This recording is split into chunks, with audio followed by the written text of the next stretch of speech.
Move this thing over, and probably the first thing we need to do is the obligatory sound tests. Oscar from the south of Holland. Yes, I made it back, and he is here, alive and kicking. And from the United Still States. 49. Still 49. Only from the United States of America. We've got Chris. And from America, it's Chris. Yeah. Okay, everything seems to be working. I hope to get some sort of form of acknowledgement from Edwin, if he's there. Although Edwin was with us when we went to Stuttgart last weekend, which was a sort of a birthday present trip from somebody who is almost 50 years old. We won't mention his name.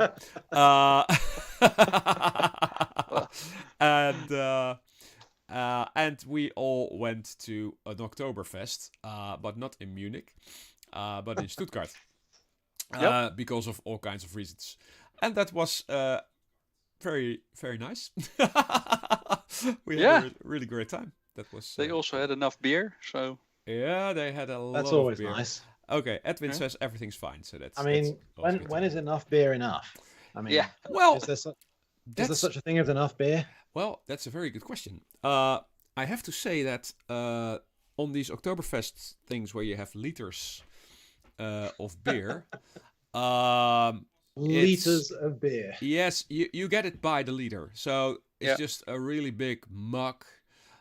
With exactly 1 liter of beer, and then you start drinking that. And the first time you drink that liter, you think, "Whoa, this is." I might have one more, but then I will be totally pissed, and I won't have anything more. And then you start enjoying the music and getting into the mood, and then you get some really fatty, sausagey, and fry food, and that makes it even better. And then before you know it, you're into your fourth, and you really get into the hang of things. Start talking to everybody around you. People are talking back to you. Doesn't matter where you come from, what language, we don't even know. You just start talking, and people talk back in whatever language they think they seem fit.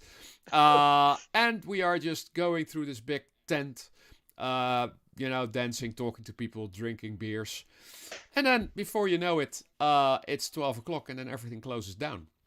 And then you have had enough beer, obviously. And it's good that it closes, because you would probably just go on and then really got sick. But we were all pretty fine.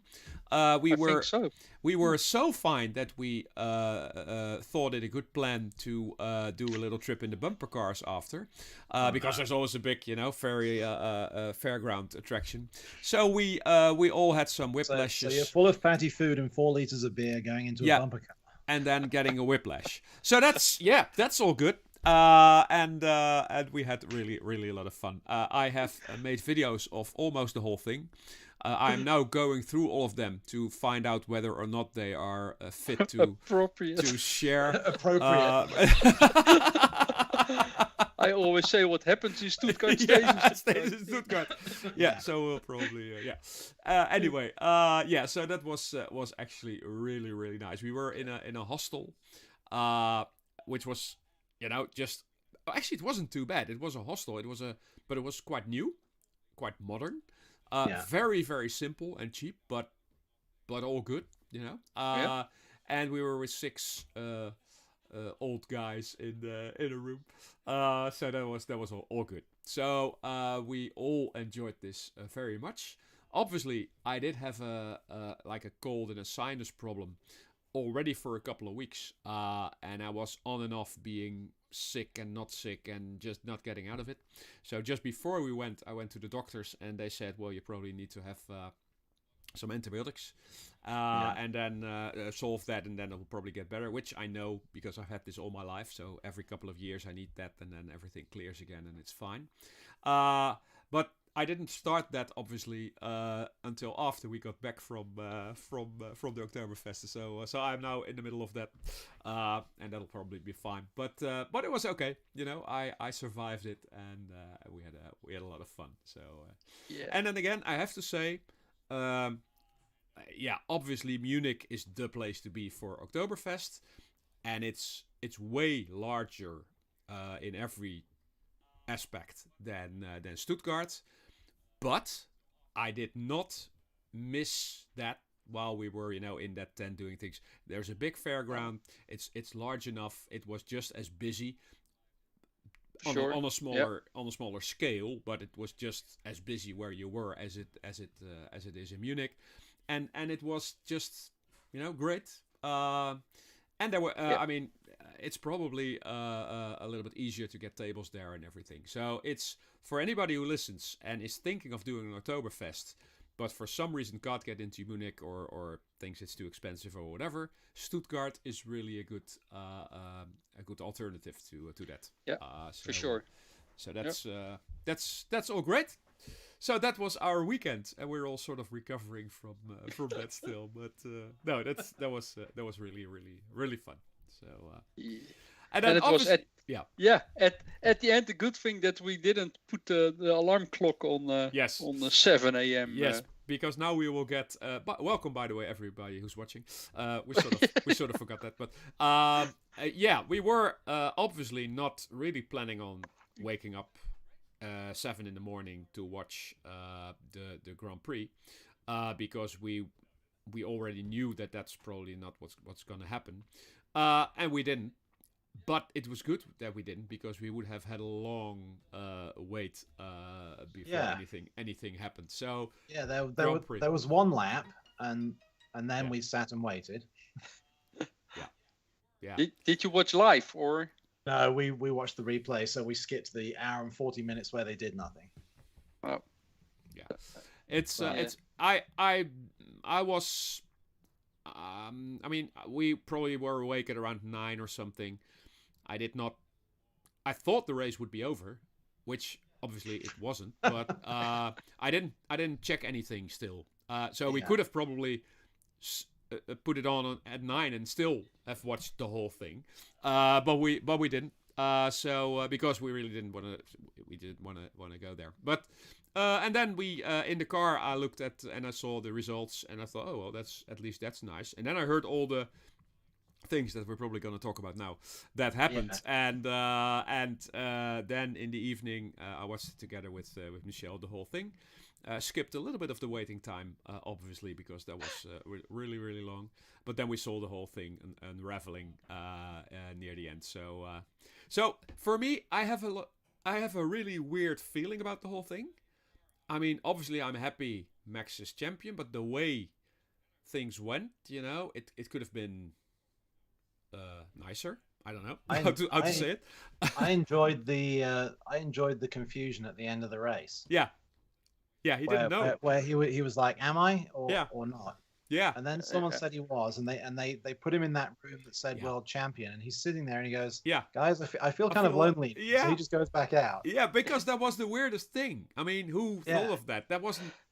It was weird. It was strange. It didn't feel right. Santa Claus's chair or something. Yeah, he was sitting there like, okay, so what's happening now? This is awkward. So they should have placed a pole in there with a pole dancer, and something, would have made it better. There should have been people there around him congratulating him. I don't know what.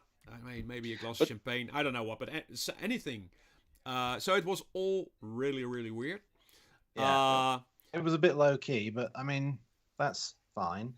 Yeah. It's obviously great that he's world champion, and very happy with that. And it's going to be fun now to see the last races when they try to make sure that Checo will be second and they will win the constructors. I mean, that's still it's still going to be interesting, I think. But I mean, it's how can it be that at least on our side all the commentary did not understand the rules and all thought that they would not get full points. While it was clear that it was not the case because they finished the race, so there were full points. It was the same with the Sky commentary team. Yeah. And it was only because of the fact that they restarted after a red flag and then went to 50% plus 1 lap. If they hadn't had that extra lap in time, it wouldn't have been full points. Okay, I thought it was even different than that. Yeah. I thought what I heard is that whole 50, 25, 75% thing comes only into play when they cannot finish the race. So when it's red flagged and the time expires and they cannot go through the black and white, then that whole thing comes into play, whether or not they get points and how many. But even if they do only 3 laps, but they do it until the checkered flag, it's full points. That's what I understood. And that's it's to do with any race that times out. So if you have to have a race that's finished by time rather than by laps, as long as you go over 50% race distance. So if you're supposed to have a race that has 50 laps, for example, and there's a delay and a delay and a delay, and then you finish and you have to finish by time. If you've done 26 laps within that time, you get full points. Okay.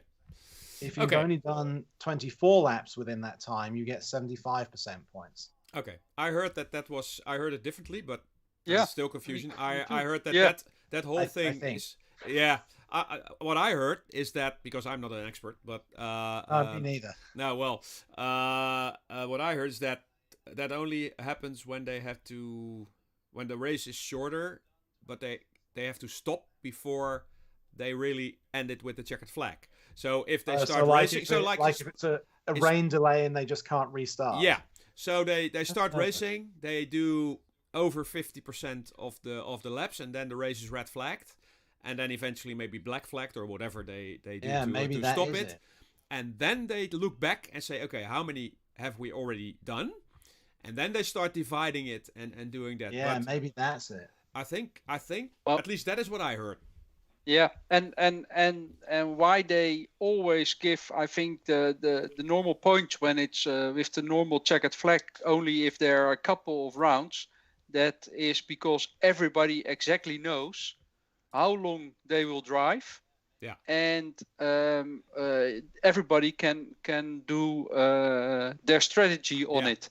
Yeah. And if it's somewhere in the middle of the game, then you've got no chance. Yeah. The red flag, then people really could be having bad choices, and then you are then they take half points or whatever. But anyway, I think what I think is strange is that actually there was twice at least at the F1 app you could see that they were saying, okay, Max is getting 25 points. So it was clearly on the television already that he was they were giving maximum points, the normal points, and also it was written down there that with the current standing, with the 25 points, but because Leclerc was second, he would not become world champion. But actually, it was twice.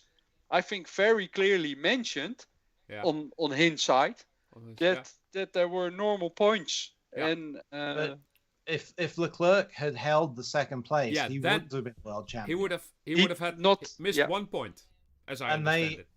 And the stewards solved that very quickly. Yeah. And I think that's where the rest of the confusion came from, because Max knew he needed to be first with fastest lap. Yeah. And Leclerc second. And when he crossed the line, he was first, Leclerc was second, and he didn't have fastest lap. So he knew in his head, I didn't get it. Yeah. So then when the 5-second penalty came to Leclerc, that's when, and that was during the post-race interview, when Martin Brundle said to him, they've just handed Leclerc a 5-second penalty. That means you're now world champion. It was like, am I? Yeah. Well, because he's gone through a couple of things, obviously, in the last years where things were like that, like and Mexico suddenly in 2019. took away. So anyway, great stuff very happy. I think the other thing in that race that was really bizarre was the fact that, again, for the third time, Japan put a crane on the track while the cars were racing. Yeah. Third time. Yeah. They are done. Yeah. They're very stupid with and they were right. That's how we lost a driver 8 years ago. Yeah. Yeah. Mm-hmm. Yeah. And it's like, how has this happened in Japan again for the third time? It's very bad. Yeah, it's just the country of harakiri. So. Harakiri, yeah, bonsai. I know they want to be efficient, but wait until race control tells you. Yeah, it's stupid. It's stupid, but it's the Japanese way. It is the way. Anyway, it's by the way, congratulations to Max if he watches this. Obviously, obviously he's watching. And to the team and to everybody, and also big thanks again to Checo, who really made it all possible, because he put the pressure on Leclerc to push him into a mistake. I was really impressed with how Leclerc hung on right to the very end. Yeah, because his tires were totally gone. Did you see the tires? The picture of the tires at the end? There was nothing slicks. left. Yeah. All the inside were slicks. So and that was in the end why he couldn't hold on. Just in time, one lap shorter and he would have held it. But during that last round, where obviously also Perez had, saved some power or whatever, or pushed the overtake button or whatever, he was just that little bit quicker. And then Leclerc tried, like a Hail Mary to sort of save that situation, which he knew. And Ocon holding up Hamilton for that was 16 laps. That was fun to watch. That was surprising to me, because a couple of times when Hamilton got alongside him, you could see the Mercedes just didn't have the power. No, that's where you could see. He could always get next to him, but he could never get past it. He wasn't quicker. He was just as quick, maybe with a little bit of driving. He could be past it or slipstreaming or whatever, but then he lost the advantage again. He couldn't really overtake. I agree. That was weird to see the Mercedes that far down on power, or the Alpine that far up on power. Yeah, well, Alpines are obviously very, very, very doing very well now. So that could be one thing. Mercedes hasn't been up to where they normally would be all season. So those two things put together, and also I'm sort of a fan of just taking out DRS, because I think it can be more interesting if they take that out, because if not, I mean, Hamilton would have overtaken Ocon, obviously. Yeah, but once you get the cars that evenly matched, then you really do get into that question of, this does kind of become boring if really nobody can pass, because as soon as you pull out of the slipstream, you just don't have the power if you're equally matched. Mm-hmm. Then it comes down to waiting for the person in front to make a mistake, and if they never make a mistake that you can take advantage of. Okay, that's one thing. I can understand that. But if you, on the other hand, if you see that if you're a very good driver and you're both doing the same thing, you just have the advantage if you're behind the other one and you can overtake someone. Obviously, if they're both equally good, then next round the other guy can do the same. Which that's the thing that changed a lot this year. Is last year when they passed, they would just be gone. Yeah. But with the new aero designs this year, very often you see someone pass under DRS and then immediately get taken again on the next corner. So there's been a lot of backwards and forwards. Yeah. I think the balance is about right now. Yeah, probably. Yeah. And I think why Lewis was not able to pass Ocon was because he had much more rear wing on his car. Yeah. So I think his top speed was really he was being holding back. So every corner he was catching up, but then had not enough speed to get past. On the straight. But even so, Ocon did a really good. I'm not a fan of Ocon. It's okay now, but I didn't really like him. But you have to say that he's really a good driver, because he does a great job. He's done a great job all season. I mean, and this was also a very good race. Yeah. So Checo very good. Max obviously again, really, really, really good race. A second per round quicker at the end. Yeah. So I think he was 27 seconds in front. After 28 rounds. Yeah. Absolutely great. So I really hope it's a sort of underwhelming, the party or whatever. That he become a world champion. I mean, if it would have been Mexico, whatever, with great weather, it would have been so much nicer. But on the other hand, that it was in Japan with the Japanese, with Honda, with everything, made it a little bit more special. But he can do some nice races, and hopefully that'll be fun to watch. The last couple of, I don't know, still 6 or 5, or how many do we still have? No, 4. Oh, 4. I think. Okay, not as much. Okay. So let's spend a little bit of time talking about the 800-pound gorilla in the room. I don't think that Red Bull's appeal is going to go anywhere on this cost cap. No. Which means they're going to get a penalty somehow. The FIA can't just do the public reprimand, because that would be the end of the cost cap. So what do you think? I think they should probably do a combination of limited wind tunnel testing, and then maybe you can't do free practice 1 for the first 4 races next year or something. Okay. First of all, I don't know all the specifics, but it seems to be, or that's it could be how they're playing it, or it might be real, but I don't know. I've got a feeling that Red Bull did not purposely do this. I might be wrong. I mean, they're all. I don't think they did. I mean, they're so convinced that everything they submitted was right. Yeah. And now I hear that it's because of, and it depends where you shift that, but it's because of what's it? Food, lunch, budgets, and that's. But how can you tell that that's the actual part where they overspend? Yeah. But anyway, so that's a little bit of bullshit. But what I see is that the whole community, or most of the community, is saying, it's all, it's under 5%. They shouldn't have done it. If they really make that mistake and it's really the truth, then they should probably get a fine. I read that it's probably going to be a financial thing, but that would be a little bit strange, because then you can buy off your. Well, I mean, if that would be the true, well, if they get cut on their next year's budget cap, that would be okay. That would be sort of honest then. Take the overspend from this year and take it that away off next year. And I think that's what they're gonna do. And give it extra to the other teams. Yeah, and divide it over the other teams. Exactly. Something like that would be fair. If they really made that mistake, because I don't know that. They probably have, but I'm disappointed that they were one of the named teams. I hope that they didn't do it on purpose, because that would be even worse. That would be bad. I don't know, and we'll probably never know. I don't have a feeling that they did, but I don't know. Then there's another thing that's really a lot of talk about. How did Toto, because Toto seems to be the one who sort of told on them.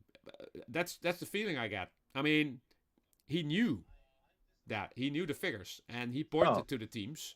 Because he's got the inside line with the FIA at the moment. Exactly. But that's another problem, obviously, which a lot of people now start talking about. Wait a minute, that's all fine, but now let's talk about the second thing that's going on. How did Toto know about the confidential financial papers? How did that happen? And that's another scandal probably in the waiting, because that's weird. And people saying, okay, but now this is all out, and they say how much it is, and everything's open, and they get a fine. So now we want to know what the deal was with Ferrari 2 years ago. Yeah. Because they never told us what happened there. So now that's a bigger story right here in the media than the whole fact that they overspent for 5%. Might be deflection, I don't know, but it is all. I mean, the thing with Mercedes is, we know that there's been bias towards Mercedes inside the FIA for years. Mm-hmm. Is this part of that? Yeah. I mean, within one lap at the end of the race of Leclerc going off and getting an advantage, bang, 5-second penalty. Yeah. Lewis did it 3 times in the last race at the end of last year. Yeah. Nothing. Yeah. Exact same thing. Shot over the chicane, gained an advantage, didn't give the place back. No. Not a peep. 3 times. No. Should have been 15 seconds. 3 times 5. Yeah. Never happened. No. Something. Leclerc does it.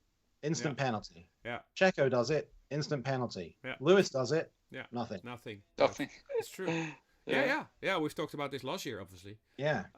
When these things were more annoying because they were so close. But yeah, I agree.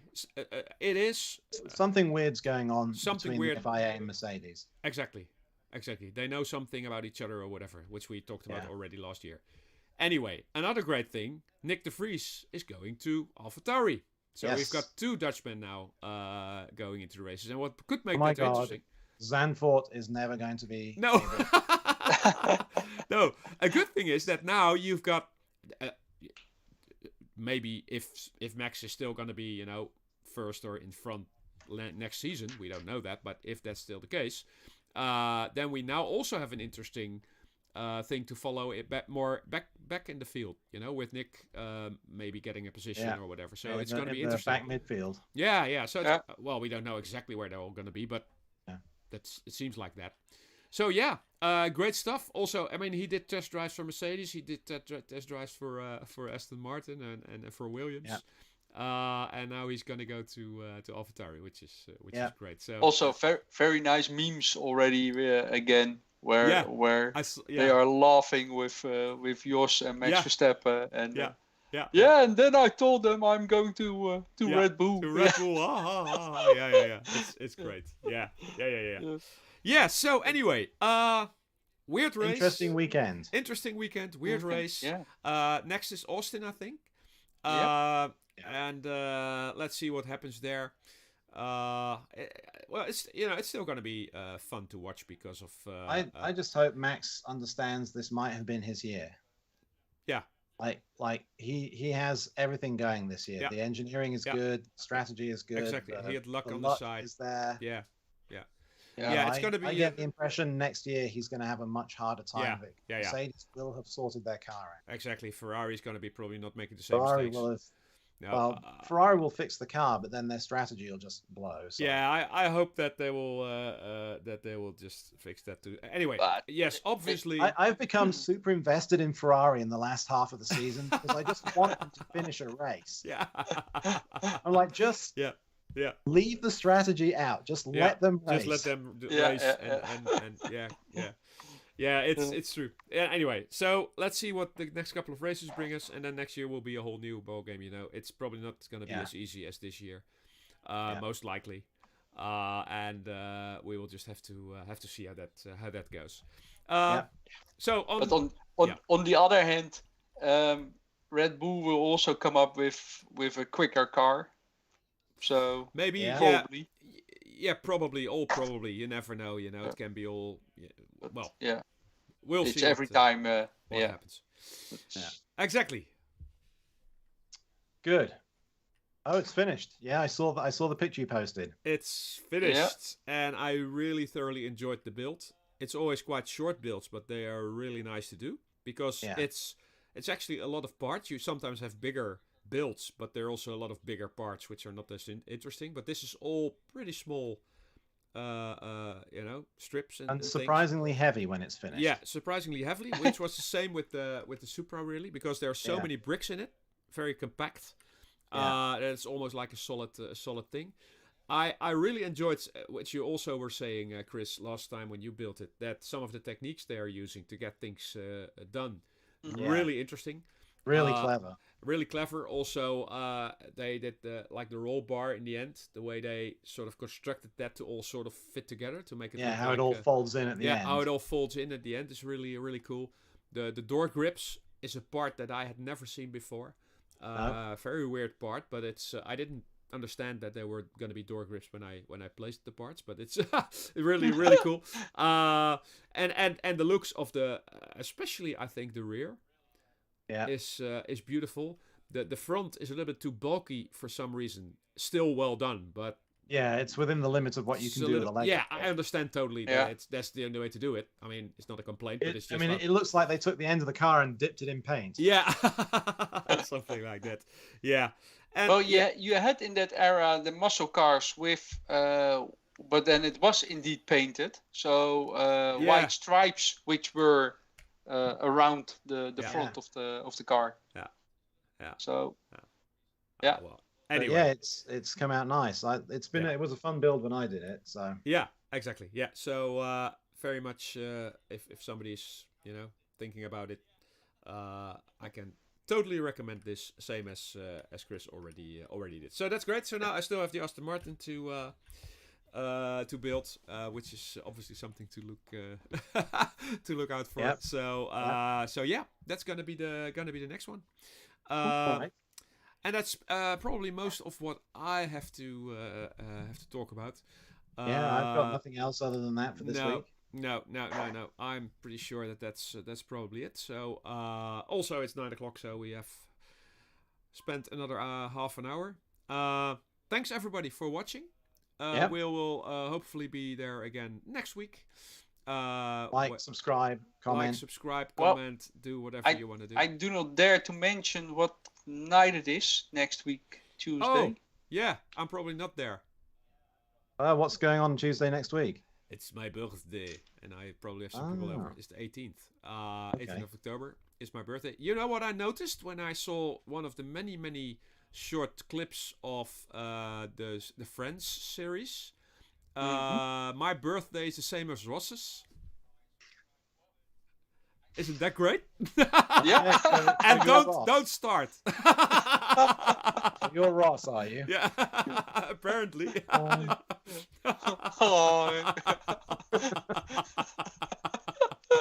Anyway, that's thanks. you when you walk into a room now. Yeah. Anyway, so next week is not gonna happen. It's good that you thought about that, Oscar. So it's probably gonna be the week after. Okay. I don't know. We'll see about. Enjoy your birthday. Thank you very much. And we will keep in touch anyway. And probably... So at the end, my trip to Germany is not